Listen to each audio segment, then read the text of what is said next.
پوری قوم جب اکٹھے ہو کے آئی حضرت نوح علیہ السلام کی، کیونکہ انہوں نے تو جھٹلایا تھا ان کو، ان کی تعلیمات کو ماننے سے انکار کر دیا تھا، لیکن جب سر پہ پریشانیاں آ گئیں، تکلیفیں اور دکھ آ گئے، ہر طرف سے گھیرے میں آ گئے، اب انہوں نے کہا کہ چلو اسی نوح کے پاس چلتے ہیں، شاید ہمارے لیے کوئی بہتری کا سامان پیدا ہو جائے۔ انہوں نے اکٹھے ہو کے جب حضرت نوح علیہ السلام سے یہ کہا کہ اپنے رب سے کوئی عرض کرو، ہمارا کچھ سوچو، اولاد بھی چاہیے، پیسہ بھی چاہیے، مال بھی چاہیے، فقر و فاقہ تنگ دستی بھی ہماری دور ہو جائے، فصلیں کھیت ہرے بھرے ہو جائیں، ہمارے لیے کچھ کرو۔ جب قوم اکٹھے ہو کے آئی تو ان سارے مسائل کا حل اور ان ساری باتوں کا علاج پھر حضرت نوح علیہ السلام نے انہیں بتایا۔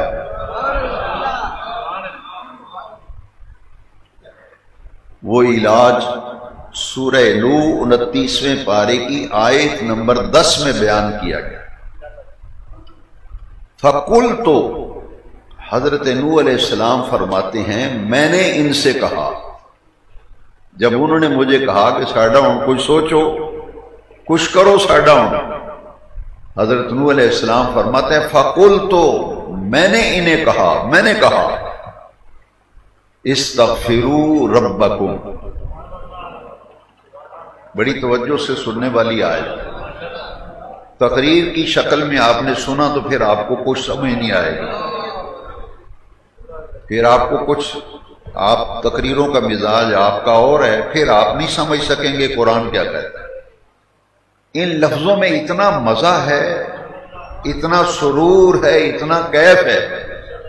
انہوں نے کہا ہمارا کچھ علاج کریں، کچھ سوچیں، پیسہ بھی ملے، مال بھی ملے، رزق بھی عام ہو، پھل بھی کھانے کو ملے، اجناس بھی ملے، خشک سالی قحط سالی ختم ہو جائے، فراوانی خوشحالی ترقی ہر طرف ہو۔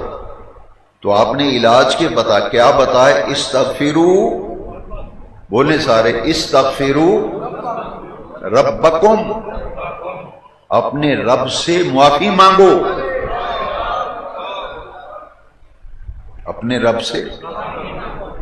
باب استفعال ہے، استغفروا، بخشش طلب کرو، مغفرت مانگو۔ استغفار کہتے ہیں اللہ کی بارگاہ سے اپنے گناہوں کی معافی چاہنا، اللہ کریم کی بارگاہ سے اپنے گناہوں کی معافی مانگنا۔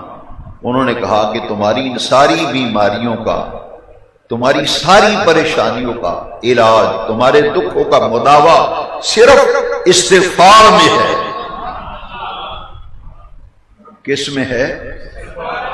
استغفار۔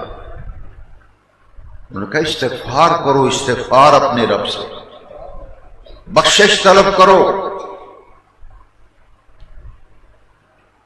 انہو کان غفارا، بلا شبہ وہ تو بڑا ہی بخشنے والا ہے۔ استغفروا ربکم، استغفار کرو اپنے رب کی بارگاہ میں۔ انہو کان غفارا، وہ تو بڑا بخشنے والا ہے۔ معافی مانگ کے دیکھو تمہیں معاف کرتا یا نہیں کرتا۔